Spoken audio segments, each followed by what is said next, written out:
On history at the University of York.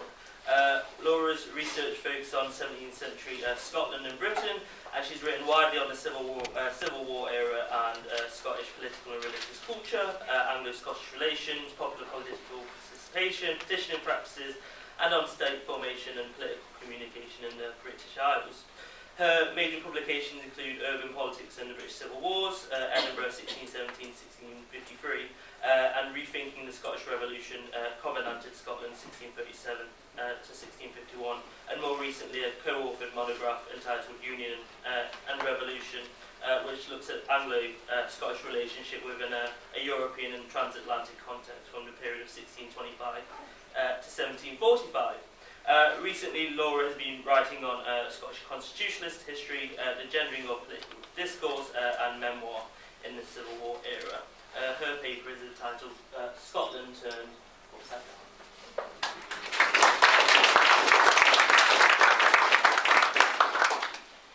Thank you very much.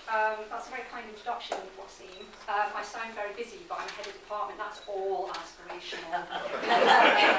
That's what day reads. I'm also going to thank John for the invite and Waseem for being so amenable as to move the conference. In a moment, you're going to find out why I'm so pleased that it's 2023, not 2022. Now, as we all know, the conference was originally scheduled for November 2022, and we are here to mark 50 years since the publication of the book for which Christopher Hill was best known amongst the interested public, and indeed possibly some of the uninterested public, as the world turned upside down. Now, Hill was confident, as none of this generation can be, that the modern world had been invented in 17th century England, and he went on to show readers what was so exceptional about that place and that time in history. In the process, Hill gives us what remains even today one of the most vivid and absorbing accounts of what he describes as a period of unique liberty in which obscure men and women could give voice to unconventional, irreverent and irreligious ideas. Revealing what the common people had to say for themselves, stated Hill, was in itself a satisfactorily upside-down thought. I don't think it'll come as a surprise to anyone here that Hill's revolution was emphatically English. A unique set of circumstances had come together to make England the locus of the first modern revolution.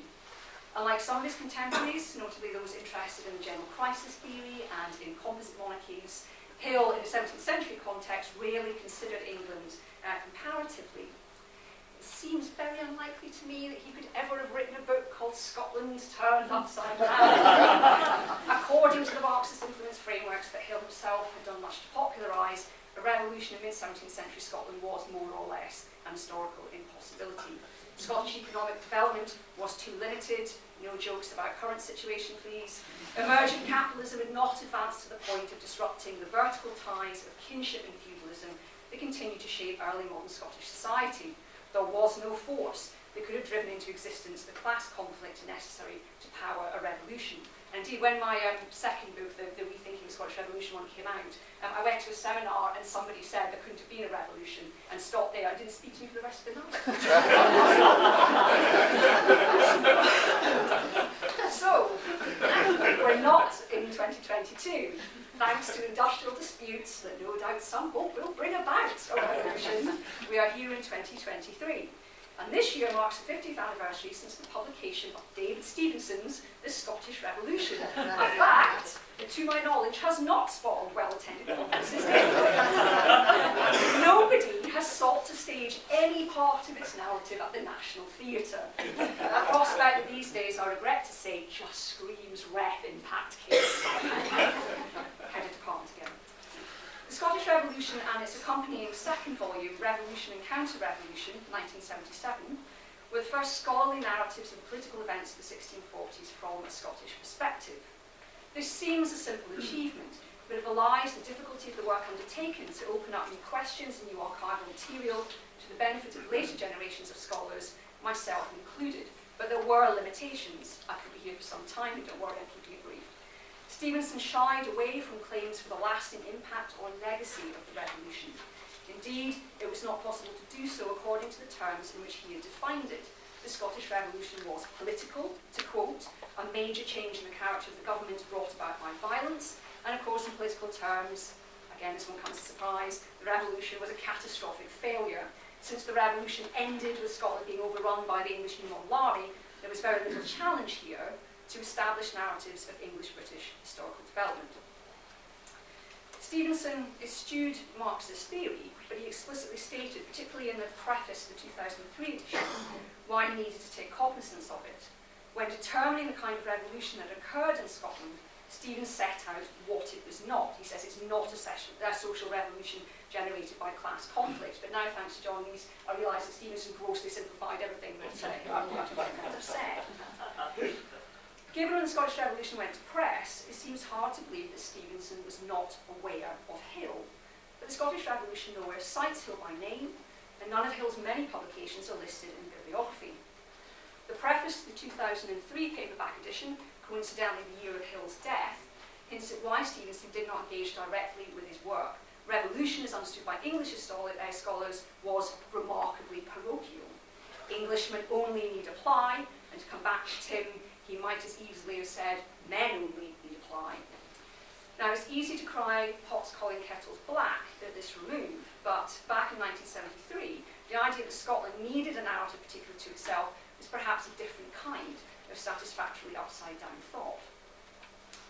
It has to be said that Stevenson was not uncritical of his own field. A self-proclaimed atheist, Stevenson lamented the way in which Scottish history as an academic discipline had come to be defined by accounts of religious controversy. Scottish history seemed irrelevant to anyone who wasn't Scottish, and possibly not all that relevant even to them in an increasingly secular age. In seeking to address this problem, Stevenson refrained from trying to push the pendulum to the other extreme. Religion remained key to understanding the dynamics of Scottish history, and here he shared common ground with Hill. Both recognised the revolutionary potential inherent in Calvin's Protestant thought. Very quickly, however, the interpretation to be placed on the role of religion in respect of revolutions saw Hill and Stevenson part company. What made the English Revolution for Hill were the implicitly progressive strands of Protestant thought that enabled ordinary people to use religious concepts of liberty as a language for critiquing and challenging the existing social-political hierarchy. Once released, these ideas could not be put back into the bottle, either by Oliver Cromwell or by Charles II. They flowed on down through the centuries, through England's rich dissenting traditions, into Hill's own lifetime. The positive lasting legacy of the 1640s, despite the reversals of subsequent decades, was perhaps immediate and obvious to the son of a middle-class professional brought up in the wilds of York, who had witnessed the advent of full adult suffrage in Britain. Scotland's world turned upside down dates not to the 1640s, when the Presbyterians who had driven the Covenantal Revolution successfully upheld the social political order and the religious order. I mangled that sentence, I'll start again.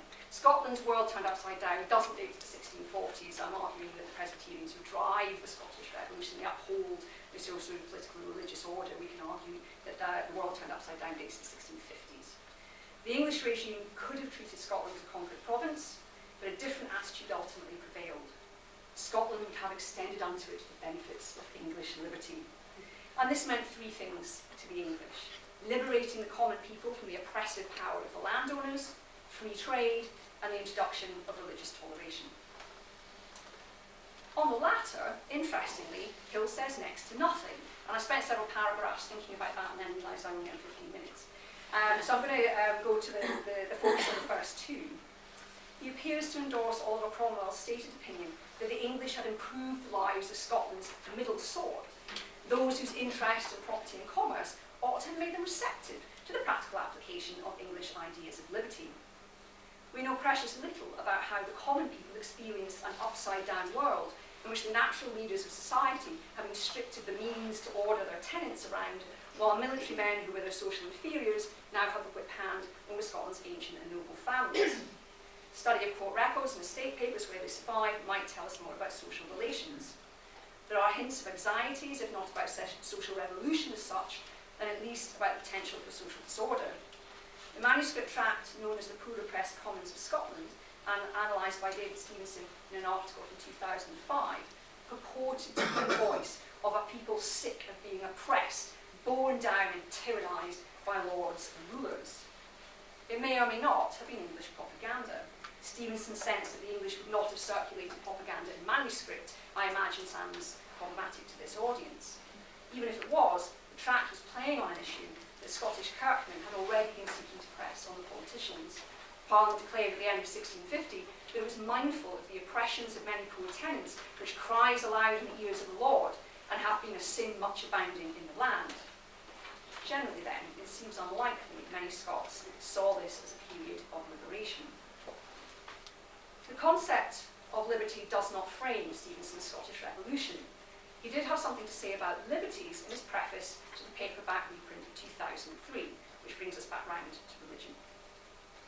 In Scotland, according to Stevenson, the language of liberties was deployed to mobilise the people behind the National Covenant of 1638, but the meaning placed upon it by the Kirk and Covenantal leadership became a justification for imposing, and I quote, their intolerant religious ideas on the rest of the population of the British Isles by force, if necessary.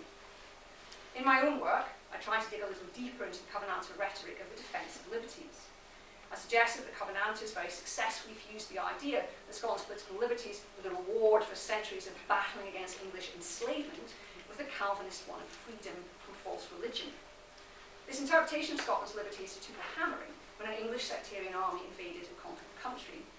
The experience generated a painful, long drawn-out interrogation of what constituted Scotland's fundamental liberties, and we can argue that that goes on well into the 18th century. Much of the self-analysis we see in the diaries and journals of this period seems directed to a question unspoken: who are we now? Many historians understandably have focused on the bitter divisions over the question of who was culpable for the disaster of the English conquest. These divisions tore apart the Covenantal Church as well as many individual parish communities. They were not primarily over the presence of the English occupiers per se, who were, of course, merely the tool by which God, in his wisdom, had chosen to punish his people. In this line of thinking, the Scots had relinquished their civil and potentially their religious freedoms for their sinful abandonment of their covenantal duties. Arguably, this gave a sense of agency to the conquered, in the performance of their essential duties as a covenanted people lay the means of regaining God's favour, and through that, and in God's own time, the ultimate restoration of their full liberties as Scots and Protestants. The problem was the degree of disagreement over what exactly was required to assuage God's wrath. While the nation as a whole had to take cognizance of its backsliding, some Scots became convinced that so-called malignants, enemies of the covenant, had been undermining the cause from within. In a departure from the idea of a covenantal church in which only the demonstrably unrepentant could be excluded, the grouping known as the Protesters concluded that the godly should be separated from the unrepentant through vigorous purging.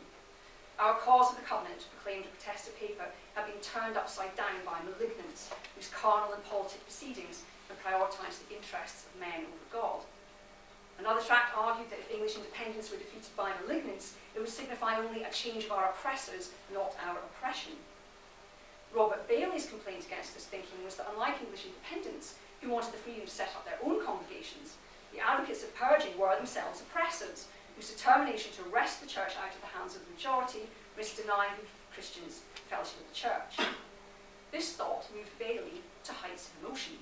One Glasgow colleague had become so vehement about the necessity of purging that he seemed to Bailey to be pythonising out of the belly of a second person. I didn't care how I was going to get that sentence in. There was another very grave threat. Bailey feared that the remonstrance, the Protesters, would persuade Cromwell to put the church under a commission led by them. Through the commission, they would be able to control the ordination, planting and removal of parish ministers, while control of the power of excommunication would enable them to keep their perceived enemies out of public office. Of course, the Commission's authority over the Church of Scotland would thereby be derived from the civil power of the English Protectorate. Freedom from secular control was, asserted Bailey, fundamental to our church liberties. Writing to Francis Roos in 1657, Bailey complained of being pitifully oppressed and enslaved, not by professed independents and English occupiers, but by that few of our brethren, the Protesters. The liberties granted to a national church by God could only be enjoyed by submitting to its discipline. Almost everyone was agreed that at the behest of the church, the civil magistrate should act to suppress error, or so said James Guthrie, not at all a controversial person, in 1660. Protesters were persuaded that the church was best able to protect its members from exposure to sin by more rigorously excluding sinners. I think most of their brethren remained committed to a more expansive national church, in which the never-ending work of trying to bring its members to a knowledge of their sins was ultimately directed towards reconciliation through repentance. But at some point, the idea surfaced that a national church proclaiming itself as the only way of Christ might not in fact be scripturally warranted after all. Far from being the portal to freedom, had the covenant, to quote Alexander Jaffe of Aberdeen, turned into a snare to entrap good men.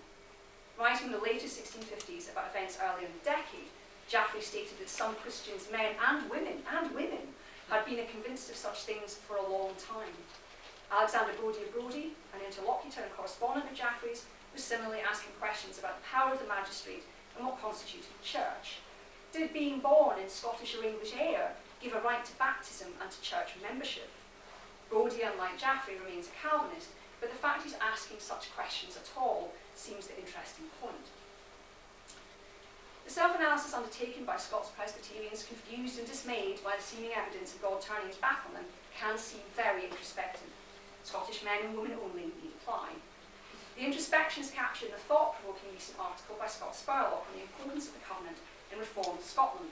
It posits a turn from the national to the internal as a way of dealing with disappointment and failure. There are echoes of Stevenson here. Over the longer term, and I would aver more in response to the events of the Restoration era than the occupation, when covenants are actually outlawed, this seems convincing. In Robert Bailey, however, I think we see someone who had neither given up on the covenant nor begun to regard it as a failure. On the contrary, his anguish at the behaviour of his Protestant colleagues arguably rested in the conviction that the preservation of the nation lay in a church reunited in the right observation of its covenantal duties. And I'm not sure, maybe someone will correct me, that Bailey ever really gave up on this idea. I think an attractive facet of recent scholarship on this period, including work by people at this conference, has been the attempt to explore how particular characteristics of what we might call the British revolutions threw up ideas and ways of expressing them that could not be contained by political boundaries and institutional structures. Elliot Vernon's long-awaited book on London Presbyterians, for example, sensitively incorporates the Scottish Brethren and the complexity of the relationship between them into the narrative. I don't think Elliot's here, is he? Oh, I could have cut that sentence out. But to mention Elliot again, a collection edited by Elliot and Hunter Powell widens the lens still further, placing the ecclesiology of what they call church-type Protestants into a transatlantic context. This is all both promising and exciting. I wonder if the Scottish Revolution, conceived of as something with a dynamic of its own, albeit inextricably intertwined with what was going on in the rest of the archipelago, needs more of this kind of treatment. What were the new questions and new ways of thinking thrown up by its distinctive characteristics, which included coming to terms with conquest and occupation? How did these developments inform Scottish participation in transnational debates about fundamentals like authority, liberties, truth? I return to Robert Bailey. He was preoccupied with how to preserve the fundamental liberties of a covenanted national church that, as he told English interlocutors, have been founded in Scotland's own laws, yet standing. In his fervent letters to erstwhile Presbyterian comrades, I'll use that word, in England, in his correspondence with an interest in European thinkers, and in his quest to know what new books are among you, we also see someone working to engage fellow travellers of many nationalities in a cosmic struggle to establish God's universal truths. Did an introverted need to turn upside-down Scotland the right way up again propel an outward-looking search for knowledge and reassurance and support? It's an unsatisfactory, topsy-turvy thought on which finally I'll end.